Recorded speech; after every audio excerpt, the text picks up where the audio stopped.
Overpainting on fuller's earth and mudwork.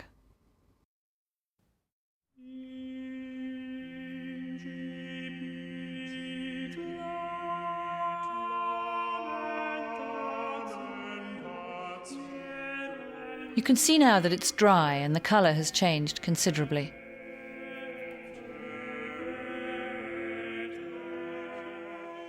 I'm going to add another layer. I'm going to add glitter. And there are many ways to apply glitter.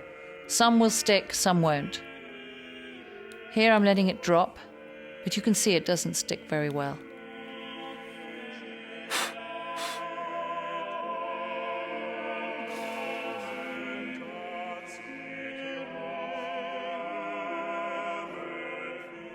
But as the layers get thicker,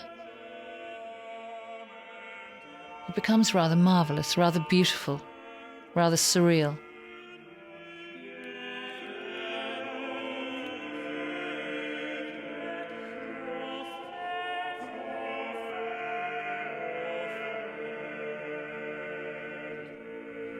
Get rid of the excess, but be sure that the model doesn't inhale it all. And notice that in blowing, it actually settles better.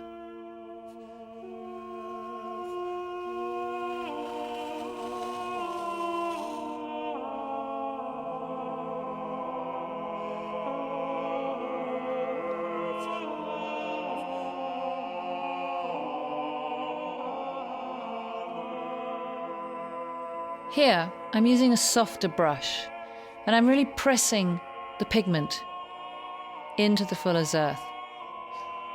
And then I'm going to blow, and it's all going to come off.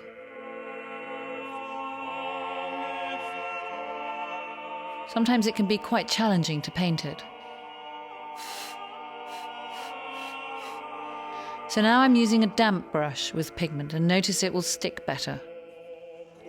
I'm using an iridescent powder because the mango design is rather Indian and I just want it to look glittery and shiny and make the most of the three-dimensional qualities. Here, where the brush has picked up too much pigment, I'm just picking it out with my fingernails. And this mixture with flour and fuller's earth is actually quite robust. Occasionally you can see a little bit that's cracked off and is hanging on a hair. But now you can see with the damp brush that the colour sticks quite well.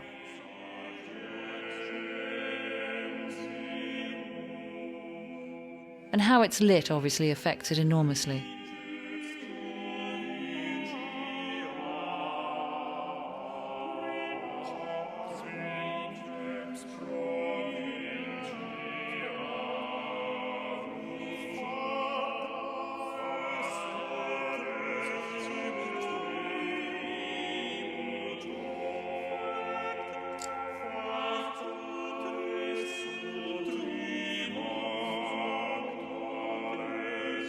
If you're doing stills work, then this sprinkling effect can work very, very well. I'm letting the glitter fall from my fingers and land wherever it would like. And it's very, very beautiful. The textures that you're layering one on top of the other are quite lovely. But as this is loose glitter, as soon as it's blown or the arm is tipped, it will all fall off. But if this was for a photograph, it would be very beautiful. Overpainting on fuller's earth.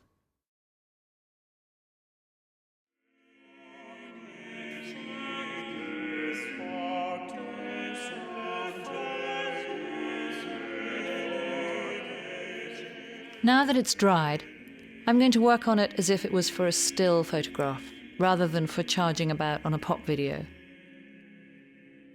I'm going to use pigment and allow it to drop into the cracks on the fuller's earth and the gold leaf. In close-up, this would be very, very beautiful.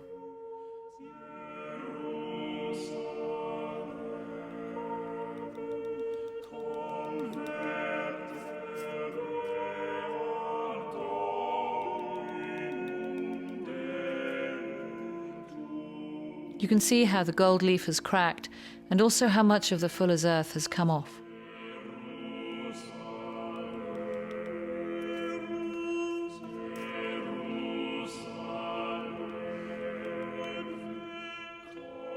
Here you can see the pigment sitting in the cracks, very beautifully contrasting with the cracked, dry clay.